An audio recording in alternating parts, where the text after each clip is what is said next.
ഈശോ മിശിഹായ്ക്ക് സ്തുതിയായിരിക്കട്ടെ. നമ്മൾ 11ാം ക്ലാസ്സിന്റെ 1ാം അധ്യായത്തിന്റെ 2 പാർട്ടുകളായിട്ടുള്ള ക്ലാസ്സുകൾ നിങ്ങൾ കണ്ടു, കേട്ടു, പഠിച്ചു. തുടർന്ന് 2ാമത്തെ അധ്യായം നിങ്ങൾ കഴിഞ്ഞ ദിവസങ്ങളിലെ ക്ലാസ്സുകളിൽ കണ്ടുകൊണ്ടിരിക്കുകയായിരുന്നു. നമ്മളിപ്പോ 11ാം ക്ലാസ്സിലെ 3ാമത്തെ ചാപ്റ്ററിലേക്ക് കടക്കുകയാണ്. 3ാമത്തെ അധ്യായത്തിന്റെ പേര് ദൈവസമ്പാദനം ക്രിസ്തീയ ആധ്യാത്മികതയുടെ അടിത്തറ എന്നാണ്.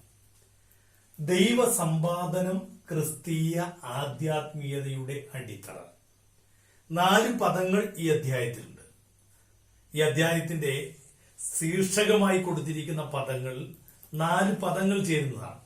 ഒന്ന്, ദൈവസമ്പാദനം. ചെറിയ പദമല്ലത്, ദൈവത്തെ സമ്പാദിക്കുക. ദൈവസമ്പാദനം 1ാമത്തെ അധ്യായവുമായി ചേർന്നിണങ്ങി 2ാമത്തെ അധ്യായത്തിലൂടെ 3ാമത്തെ അധ്യായത്തിൽ എത്തി നിൽക്കുന്നത് വരെയുമുള്ളവയെ ചേർത്തിണക്കിയാണ് ഈ പദത്തെ വ്യാഖ്യാനിക്കേണ്ടത്. അടുത്ത പദം ക്രിസ്തീയത. ഒരു ക്രിസ്ത്യാനി, ആരാണ് ക്രിസ്ത്യാനി എന്നുള്ളതിന്റെയൊക്കെ അർത്ഥങ്ങൾ നമ്മൾ പഠിച്ചു, നമ്മൾ മനസ്സിലാക്കി. ക്രിസ്തീയത. 3ാമത്തെ പദം ആധ്യാത്മികതയുടെ, ആധ്യാത്മികമായ വളർച്ച, ആധ്യാത്മികമായ വളർച്ചയുടെ അടിത്തറ, ക്രിസ്തീയ ആധ്യാത്മികത. ഇനി ഈ 2 പദങ്ങൾ ചേർത്ത് ക്രിസ്തീയ ആധ്യാത്മികത. ക്രിസ്തീയ ആധ്യാത്മികതയുടെ അടിത്തറ അഥവാ അതിന്റെ പ്രമാണം, അതിന്റെ ബേസ്മെന്റ് ദൈവസമ്പാദനമാണ്. ഇതാണ് ഈ ചാപ്റ്ററിന്റെ അർത്ഥം. അവിടെ നമുക്കറിയാം എന്താണ് ഒരു മനുഷ്യന്റെ അവസ്ഥ. ഒരു മനുഷ്യൻ മൃഗത്തിൽ നിന്ന് മനുഷ്യൻ എന്ന അവസ്ഥയിലേക്ക് ഉയരുന്നത് എങ്ങനെയാണ്? അവന്റെ ഉള്ളിലുള്ള പരിശുദ്ധാത്മ സാന്നിധ്യമാണ്. പരിശുദ്ധാത്മ സാന്നിധ്യമാണ് മനുഷ്യന്റെ ആധ്യാത്മിക വളർച്ചയുടെ പ്രധാനപ്പെട്ട കാതൽ എന്ന് പറയാം. പരിശുദ്ധാത്മ സാന്നിധ്യം അവനിൽ ഉണ്ടാകണം. ആ പരിശുദ്ധാത്മ സാന്നിധ്യം അനുദിനം ഒരു മനുഷ്യനിൽ വളരണം. പരിശുദ്ധാത്മ സാന്നിധ്യം മനുഷ്യനിൽ ഉണ്ട് എന്ന് 1ാമത്തെ അധ്യായത്തിൽ നമ്മൾ മനസ്സിലാക്കി. ദൈവീകമായ ചൈതന്യം മനുഷ്യനിൽ നിറഞ്ഞിരിക്കുന്നത് കൊണ്ടാണ് അവൻ മനുഷ്യനാകുന്നത്. ആ അവസ്ഥ ഇല്ലാതാകുമ്പോൾ അവൻ മൃഗമായി തീരും, പാപം മൂലം വെറും ജഡമായി തീരും എന്ന് നമ്മൾ മനസ്സിലാക്കി. അങ്ങനെ അനുദിനം വളരുകയും പരിശുദ്ധാത്മ സാന്നിധ്യം മനുഷ്യനിൽ അനുദിനം വളരുകയും അവൻ ക്രിസ്തു സാദൃശ്യത്തിലേക്ക് ഉയരുകയും വേണം. ക്രിസ്തുവിന്റെ സാദൃശ്യത്തിലേക്ക് അവൻ ഉയരണം. പരിശുദ്ധാത്മ സാന്നിധ്യം അവന്റെ ഉള്ളിൽ അനുദിനം വളർന്ന് അവൻ ക്രിസ്തു സാദൃശ്യത്തിലേക്ക് ഉയരണം. അതാണ് ക്രിസ്തീയ ആധ്യാത്മികതയിൽ ദൈവസമ്പാദനത്തിന്റെ ഏറ്റവും വലിയ പ്രാധാന്യം. അതിനെ നോക്കൂ, പ്രധാനപ്പെട്ട ഒന്ന്. അങ്ങനെയാണെങ്കിൽ എന്താണ് സഭ പഠിപ്പിക്കുന്നത്? സഭ എന്താണ് പഠിപ്പിക്കുന്നത്? ഓരോ വ്യക്തിയിലും എങ്ങനെയാണ് പരിശുദ്ധാത്മാവിനെ അവൻ സ്വീകരിക്കുന്നത്? പരിശുദ്ധാത്മാവിനെ അനുദിനം അവൻ വളർത്തിയെടുക്കാൻ എങ്ങനെയാണ് കഴിയുന്നത്? അതിന് നോക്കൂ, നമുക്ക് ആദ്യം പഠിക്കേണ്ടത് ദൈവത്തിന്റെ പ്രത്യേകതകളെ കുറിച്ചാണ്. ദൈവത്തിന് ഒത്തിരി പ്രത്യേകതകളുണ്ട്.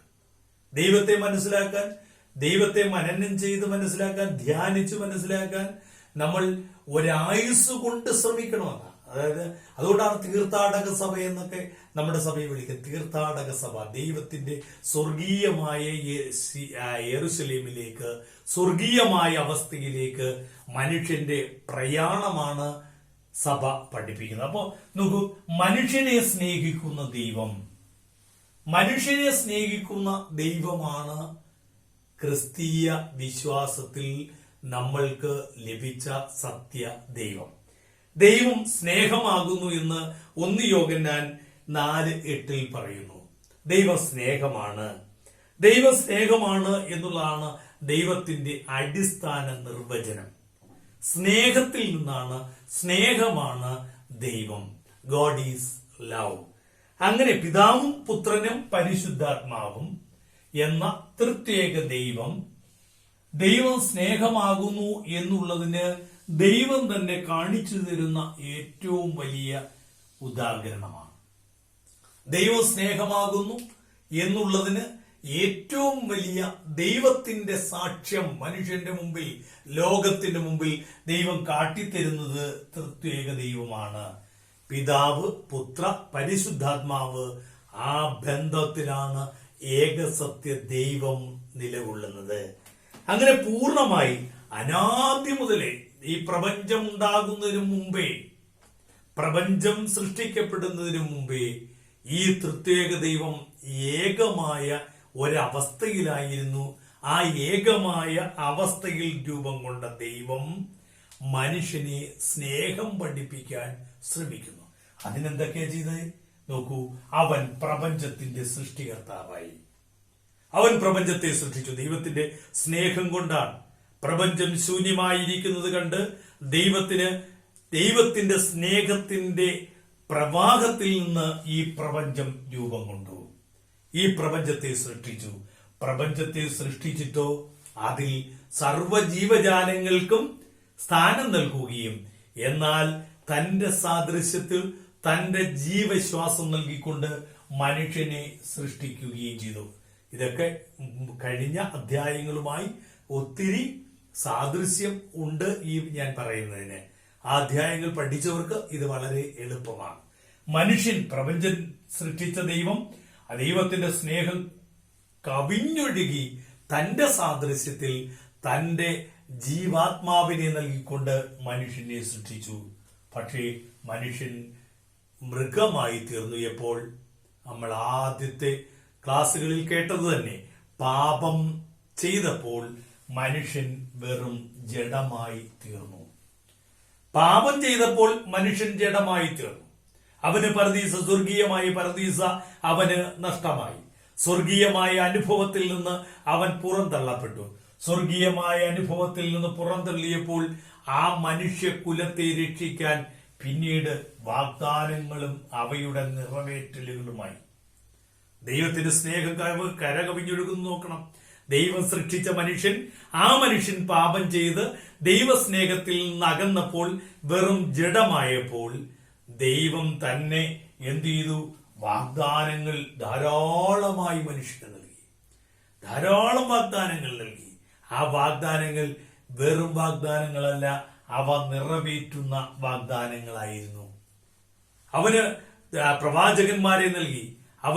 അവനെ ഭരിക്കുന്ന ദൈവാത്മാവുള്ള രാജാക്കന്മാരെ നൽകി. അവനിലേക്ക് ദൈവത്തിന്റെ കരകവിഞ്ഞ സ്നേഹത്തിൽ നിന്ന് അവന് പരിശുദ്ധാത്മാവിനെ തിരികെ നൽകാൻ ധാരാളം പ്രവാചകന്മാരെ നൽകി. എന്റെ ചൈതന്യം അവരിൽ എന്നേക്ക് നിലനിൽക്കുകയില്ല, അവൻ ജഡമാണ് എന്ന് ഉൽപ്പത്തി പുസ്തകം 6-ാം അധ്യായത്തിലെ 3-ാമത്തെ വാക്യത്തിൽ കാണുന്നത് പോലെ മനുഷ്യൻ പാപം ചെയ്ത് ദൈവസ്നേഹത്തിൽ നിന്ന് അകന്നുപോയപ്പോൾ അവൻ ജഡമായി തീർന്നെങ്കിൽ അവനെ ദൈവസ്നേഹത്തിലേക്ക് തിരികെ കൊണ്ടുവരുവാൻ ദൈവം പ്രവാചകന്മാരിലൂടെ, രാജാക്കന്മാരിലൂടെ ശ്രമിക്കുന്നത് അല്ലെങ്കിൽ പരിശ്രമിക്കുന്നത്, തന്റെ വാഗ്ദാനങ്ങൾ നിറവേറ്റുന്നത് നമുക്ക് കാണാം. പരിശുദ്ധാത്മാവ് നഷ്ടപ്പെട്ട മനുഷ്യൻ, ജഡമായി തീർന്ന മനുഷ്യനെ ദൈവസ്നേഹത്തിലേക്ക് തിരികെ കൊണ്ടുവരാൻ, അവനിലേക്ക് പരിശുദ്ധാത്മാവിനെ നൽകുവാൻ അബ്രഹാമിന്റെയും ഇസഹാക്കിന്റെയും യാക്കോബിന്റെയും തെരഞ്ഞെടുത്ത ദൈവസ്നേഹം, ആ തെരഞ്ഞെടുത്ത ദൈവസ്നേഹത്തിലേക്ക് ഒരു ജനതതിയെ നയിക്കാൻ ദൈവം ധാരാളം പ്രവാചകന്മാരെ, ധാരാളം ദൈവിക പുണ്യങ്ങളുള്ളവരെ നമ്മുടെ മുന്നിലേക്ക് അയക്കുകയാണ്. എന്നിട്ടും തീർന്നില്ല. എന്നിട്ടും മനുഷ്യൻ പാപത്തിൽ തന്നെ വസിക്കുന്നത് കണ്ടപ്പോൾ അവനിലേക്ക് ദൈവസ്നേഹത്തിന്റെ പൂർണ്ണതയെത്തിക്കാൻ ദൈവം അതിനേക്കാൾ കൂടുതൽ സ്നേഹിക്കുന്നു. അതിനാണ് വചനം ദൈവം ധാരാളമായി നമുക്ക് നൽകുന്നത്. പഴയ നിയമ ഗ്രന്ഥത്തിലെ ഓരോ വചനങ്ങളും മനുഷ്യനെ ദൈവസ്നേഹത്തിലേക്ക് തിരികെ നയിക്കാനാണ്. ദൈവിക പുണ്യങ്ങൾ നഷ്ടപ്പെട്ടു പോകുന്ന, ദൈവിക സ്നേഹം നഷ്ടപ്പെടുന്ന, ദൈവാത്മാവ് പരിശുദ്ധാത്മാവ് നഷ്ടപ്പെടുന്ന മനുഷ്യനെ പരിശുദ്ധാത്മാവ് നൽകി, ദൈവിക ജീവൻ നൽകി, ദൈവിക പുണ്യത്തിലേക്ക്, ദൈവത്വത്തിലേക്ക് നയിക്കാൻ വേണ്ടി വചനം നമ്മൾക്ക് ലഭിച്ചു. എന്നിട്ടും അവന്റെ സ്നേഹത്തിന്റെ ദൈവം മനുഷ്യനെ സ്നേഹിച്ചതിന് അവിടെയും അവസാനമില്ല. പകരം തന്റെ ഏകപുത്രനെ യേശു തമ്പുരാനെ മനുഷ്യന്റെ ഇടയിലേക്ക് മനുഷ്യരൂപത്തിൽ ദൈവം അയക്കുകയാണ്. അതാണ് വചനം മാംസമായി എന്ന് തിരുവചനം നമ്മളെ പഠിപ്പിക്കുന്നത്. പ്രവാചകന്മാരിൽ ചെയ്ത നമ്മൾ ആദ്യം മുതൽ കാണുന്ന ദൈവത്വത്തിൽ ഒരാളായ ഈശോയെ മനുഷ്യനെ പാപത്തിൽ നിന്ന് രക്ഷപ്പെടുത്തി ദൈവാത്മാവ് നിറയുന്നവരാക്കാൻ വേണ്ടി യേശു ക്രിസ്തു ഭൂമിയിലേക്ക് കടന്നു വരികയാണ്.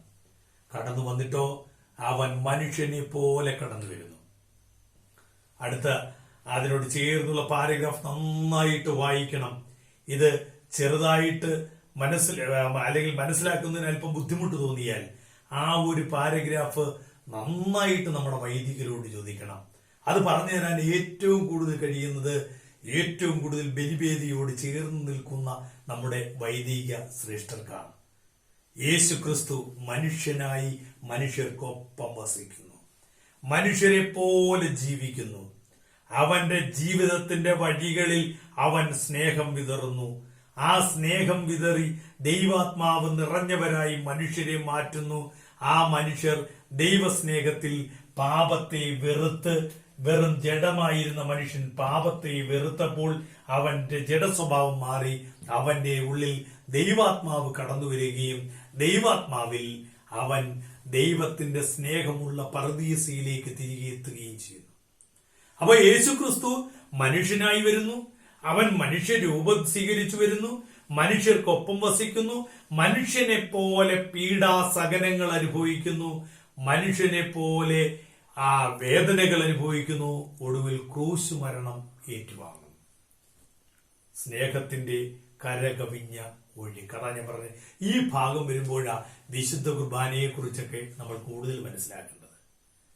വിശുദ്ധ കുർബാനയെ കുറിച്ച് ആ വിശുദ്ധ കുർബാന ഒന്ന് കൈകൊണ്ട് തൊടാൻ വേണ്ടി 12 വർഷക്കാലം സെമിനാരിയിൽ വൈദിക വിദ്യാഭ്യാസം ചെയ്യുന്നവർ, വൈദിക വിദ്യാർത്ഥികൾ നോക്കൂ. അപ്പോ എത്രമാത്രം രഹസ്യാത്മകതയുള്ള, എത്രമാത്രം തേജോമയമായ ഒരു വലിയ ബലിക്കാണ് ഈശോ തന്നെ വിട്ടുകൊടുത്തത് എന്ന് ഓർക്കുക.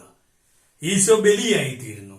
ആ ബലിയായി തീർന്ന് യേശു ക്രിസ്തു സ്വർഗാരോഹണം ചെയ്യുന്നതിന് മുമ്പ് 50-ാമത്തെ ദിവസം പെന്തക്കോസ്താ തിരുനാളിൽ അവൻ പരിശുദ്ധാത്മാവ് ഈ ലോകത്തിന് മുഴുവൻ നൽകാൻ തന്റെ ശിഷ്യന്മാർക്ക് പരിശുദ്ധാത്മാവിനെ നൽകുന്നു. പരിശുദ്ധാത്മാവിനെ നൽകുക മാത്രമല്ല, നിങ്ങൾക്ക് ഞാനൊരു സഹായകനെ നൽകും. ലോകാവസാനം വരെയുള്ള ഒരു വാഗ്ദാനമായിട്ട് പരിശുദ്ധാത്മാവിനെ തരുന്നു. ഈ പരിശുദ്ധാത്മാവ് ദിവ്യബലിയിലൂടെ, ദിവ്യമായ കൂദാശകളിലൂടെ, വിശുദ്ധമായ കൂദാശകളിലൂടെ നമ്മൾ സ്വീകരിക്കുമ്പോൾ നമ്മുടെ ഉള്ളിൽ വീണ്ടും പരിശുദ്ധാത്മാവ് കടന്നു വരികയും നമ്മുടെ വെറും ജഡമായ മനുഷ്യൻ ദൈവോന്മുഖമായ, ദൈവഛായയുള്ള, ദൈവീക ജീവനുള്ള, ദൈവത്തിന്റെ പ്രിയപ്പെട്ട മനുഷ്യനായി തീരുകയും ചെയ്യും. ഞാൻ ഒരിക്കൽ കൂടി പറയാം, കൂദാശകൾ